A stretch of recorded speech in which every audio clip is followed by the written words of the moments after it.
We all know that the DCEU is coming. The DCEU is coming to an end. We're moving on with James Gunn, and we're moving on to the DCU. Now, there's been a lot of confusion. There's been a lot of tug of war of what exactly fans want and what is the DCU going to look like. We've heard from James Gunn that maybe not everybody's going to be leaving. There's room open. The door is open for people to return. We've got Gal Gadot out there saying they promised her a third movie.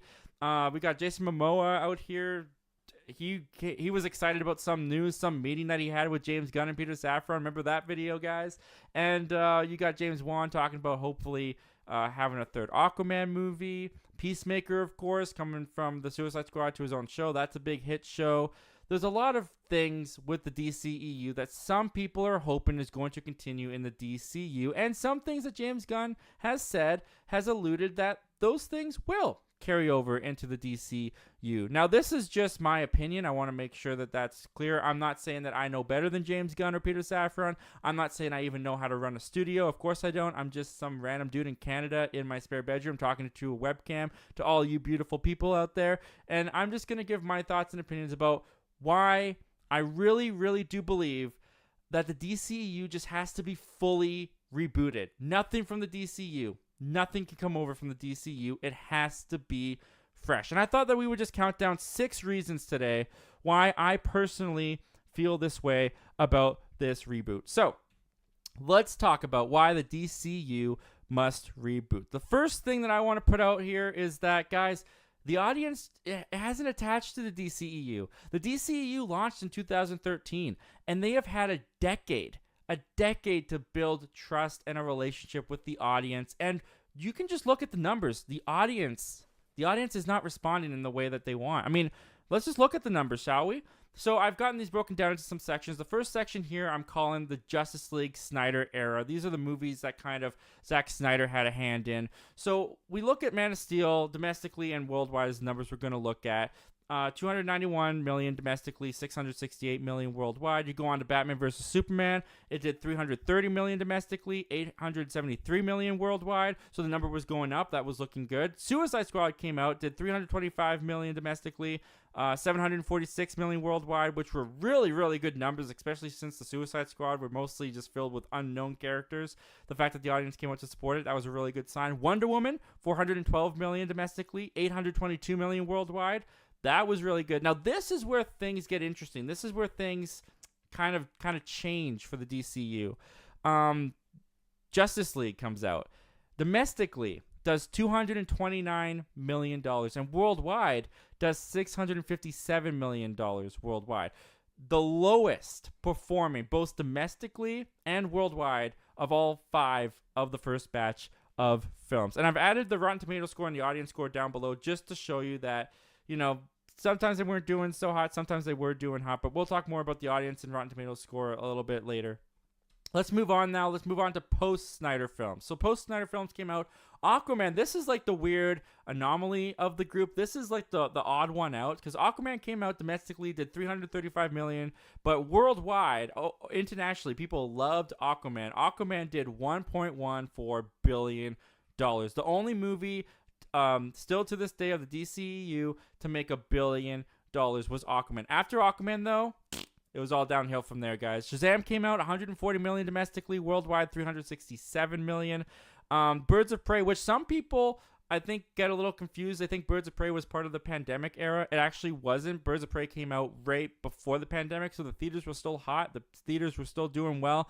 Came out, did domestically $84 million. Worldwide, it did $205 million. So it was really low. Now you could say that this was marketing because they really didn't know what to call this thing. They kept changing the name of this thing like 500 times until they finally called it just, what was it, Harley Quinn and the Emancipation of One Harley, whatever it was called. I think that might have been a big problem with it as well. Then you move on to what I'm calling the pandemic era, also known as the what ifs, because you really don't know how these were going to do. These came out during a time when the theaters weren't even open. They were day-and-day release dates, but the numbers still show, Wonder Woman 1984, big drop from the first Wonder Woman. Domestically, it made $46 million. Worldwide, it made $169 million. And the Suicide Squad, domestically, $55 million. Worldwide, $168 million. Now, it's got some good audience scores, and it's got some good some critic scores on there as well. But you got to remember too, like these numbers are really low, and these are just the people that saw the movie that are giving them these scores. Anyways, moving on from that, we then go on, guys, to today's final days is what I'm calling them, and we had Black Adam come out domestically, $168 million. Worldwide, it did $393 million. And this is not the pandemic anymore. The theaters are hot. They're smoking. Barbie's making $1 billion.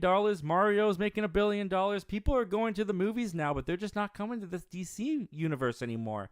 Shazam! Fury of the Gods domestically did $57 million. Worldwide, it did $133 million. The Flash, a movie that I think is criminally underrated in the superhero genre. Even to this day, I loved The Flash. I really enjoyed my time watching it. Seen it 3 times now. Domestically, though, it only did $108 million. Worldwide, it did $268 million, and that's with a returning Michael Keaton as Batman. And then we get to Blue Beetle domestically, $70 million. Worldwide, $125 million. And Aquaman, we don't know how that's doing yet, but we will. I'm very curious to see how that's going to do. We will soon find out. But you even look at some of these scores with Blue Beetle getting a 79%, The Flash 63%. The audience scores are pretty high, 83%, 92% on Blue Beetle. Yet the audience didn't come out for them. They're just not coming out for these movies, and I think that the numbers show that they're just kind of done with the DCEU. They didn't get attached to it. They're not invested in it. They've moved on, and I think that DC needs to as well. Which brings us to the second point. Why the DCU must reboot. Leave the baggage behind. Just leave it behind. Why bring it with you? You know, you've got these characters that didn't exactly hit with the audience. You've got this world, this universe that the audience... I mean, of course there was an audience for this. I'm not speaking universally. Of course there were people that enjoyed these movies. A majority of these movies I actually do like. But for the wide overall audience numbers, they just weren't coming in for them. So why bring that baggage along with you? Why have your universe attached to one where the box office numbers were proven to be failing? Just don't. You don't need it. Just start over, do something fresh. And that brings me to my next point. Gunn's vision, it needs to be fully realized. It needs to be Gunn's vision. If you're bringing things over from the DCEU, you are bringing things from other creators in the DCEU. Not that that's necessarily bad, that those creators who made things over in the DCEU, the fact that their work would be attached to the DCU isn't entirely bad. I really do think the first Wonder Woman is great. Zack Snyder's Justice League is really good. But Gunn's vision needs to be Gunn's vision from the start, from the foundation. You know, he needs to be able to fully have complete control over the storylines, over what he can do. We already saw the death of Superman with Doomsday and Batman vs. Superman. If that storyline is still somehow attached to the DCU because they're connected to the DCEU, first of all, it's not going to hit as hard when you do a death of Superman with Doomsday, because we already saw it. But if you do a death of Superman with Doomsday in a fresh new universe, it'll just feel more fresh. It'll feel like it will hit a little bit better, I personally think. And on top of that, speaking of Superman, no Henry. Now, look, I'm not someone who loved Henry Cavill's Superman. I didn't. I could take him or leave him, to be honest with you. I'm not a big Superman fan in general. But Henry Cavill's Superman, Man of Steel, that is what launched the DCEU. He's the foundation of the DCEU. I think, arguably, he is. And you've already announced that you're not going to have Henry Cavill as Superman in the DCU. And the minute that announcement was made, the minute that they said no Henry Cavill, I think that means that they shouldn't do any of the other characters, especially characters that he interacted with. They've already announced the new Superman. They're moving forward with the new Superman. If you bring in Gal Gadot's Wonder Woman, Aquaman, Jason Momoa, and they interact with this new Superman, it's not going to feel right. And audiences in the trailers, when they see Gal Gadot, when they see Jason Momoa, they're just going to think that, oh, this is part of those other movies, you know? That ones that I didn't really get that into, that I wasn't really invested in. And I know that one of the arguments could also be, well, they're variants or they're multiverse characters. I really don't think the DCU should start off with any mention of multiverse or any mention of variants. I feel like Marvel's pushing the envelope where audiences aren't really attaching to Marvel's multiverse saga right now. There's a lot of multiverse stuff happening in movies right now that I really don't think the audience cares that much about. You do not want to start off this new universe by saying, oh yeah, this new universe, it was conjoined to this other universe and they're multiverse characters or they're from this other world. I think that you just have to start this new universe off simply, plainly, on new foundation, new Superman, new characters. And that brings me also to my next point. Why fight an unnecessarily uphill battle? You've already got people, fans, who are confused about this. What, he's not staying, but they're staying, but that didn't happen, but you're saying that that's not happening? Like, James Gunn recently came out today and said that everything before Creature Commandos is not canon in the DCU. Creature Commandos, the animated show, will be the first actual canon stuff to happen in the DCU. But we're going to bring over Peacemaker. We're going to bring over Blue Beetle. How does that make sense? how does that make sense that their events happen before Creature Commandos, but they're not canon, but those characters are going to come? It's too confusing. I think it's too much to explain. And I think it's unnecessary stuff to explain, to be honest with you. Why are you making this harder than it needs to be by just saying, you know what, those characters, that world, it had its time, it had its fans, but we are moving forward with our world, with our characters. It's just going to be a clean slate, no explanations needed. Why are you fighting an unnecessary uphill battle?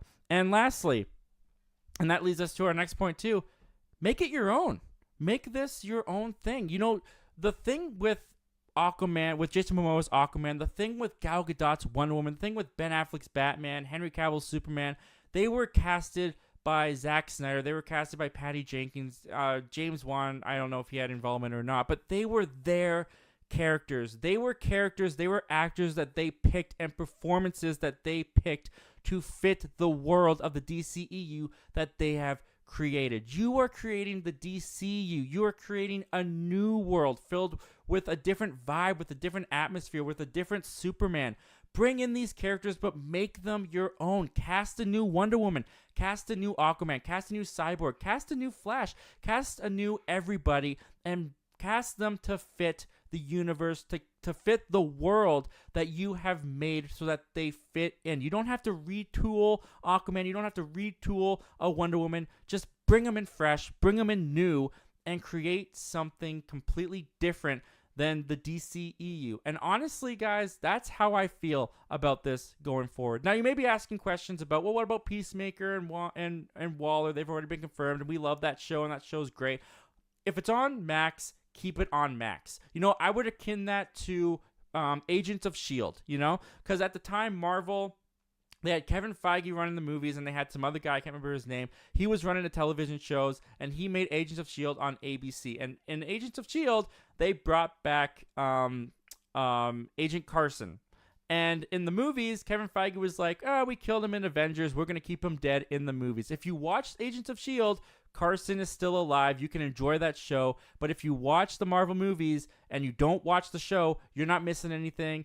And Carson is still dead in your mind. I think they can still do that with Peacemaker, with Waller. If James Gunn insists on keeping these characters that he did cast, that are part of his creative mind, keep them on HBO Max and don't mention them in the movies is how I would go about with that. But as far as everything else, scrap it, move on.